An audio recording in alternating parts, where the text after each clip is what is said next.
अच्छा, आज की एक बहुत बेहतरीन टेक्निक मैं आपको सिखा रहा हूँ यहाँ पे कि आप क्या कर सकते हैं कि आपने सबसे पहले एक आयत ले लेनी है, ठीक है, और उसके जो भी मुश्किल वर्ड्स होंगे आपने उसको यहाँ पर लिख लेना है, ठीक है।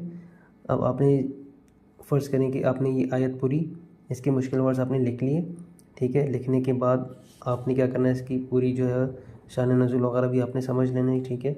समझने के बाद अब लेट्स सपोज़ कि आपने एक आयत ली और यहाँ पे आपने दूसरी आयत समझ ली, ठीक है। जब आपने 2 आयतें समझ ली, अब आपने क्या करना है कि अब आप नफ़िल नमाज़ पढ़ रहे हैं जो कि तहज्जुद की नमाज़ है। अब तहज्जुद की नमाज़ में जब आप खड़े होंगे तब आपने ये आयत याद नहीं करनी है, ठीक है। आपने क्या करना है कि आप जब सूरह फ़ातिहा पढ़ लें, सूरह फ़ातिहा के बाद आपने ये वाली आयत तिलावत करनी है। आपकी मर्ज़ी, आप इसको 5 बार, 6 बार, 10 बार, 15 बार, 20 बार, जितनी बार आप पढ़ना चाहें आप पढ़ सकते हैं। कुरान को हाथ में लेकर, कुरान को हाथ में लेकर आप पढ़ सकते हैं, बिल्कुल 100% जायज़ है ये, ठीक है। इसी तरह से जब आप दूसरी रकात में सूरह फ़ातिहा के बाद आप दूसरी आयत की तिलावत कर सकते हैं, ठीक है। ये इसलिए कि आपने क्या किया कि पहले आयत को समझ लिया, ठीक है। अब आप इसको रिसाइट कर रहे हैं, यानी कि किरत कर रहे हैं आप इसकी नमाज के अंदर, ठीक है। और बार बार किरत इसलिए कर रहे हैं ताकि आपको चीज़ समझ में आ जाए। समझ में इसलिए आ जाए ताकि आप अल्लाह के इस हुक्म को अपनी ज़िंदगी में इम्प्लीमेंट कर सकें, ठीक है।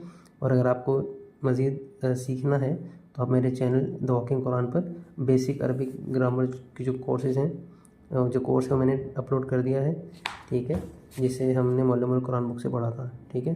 तो आप उस चैनल को विज़िट करके अपनी बेसिक अरबिक ग्रामर को इम्प्रूव कर सकते हैं, ठीक है। तो बेसिक चीज़ आपको आसानी से समझ में आ जाएंगी, सिर्फ मुश्किल वर्ड्स रह जाएंगे कि जिन्हें आप यहाँ पर हाईलाइट कर सकते हैं, ठीक है।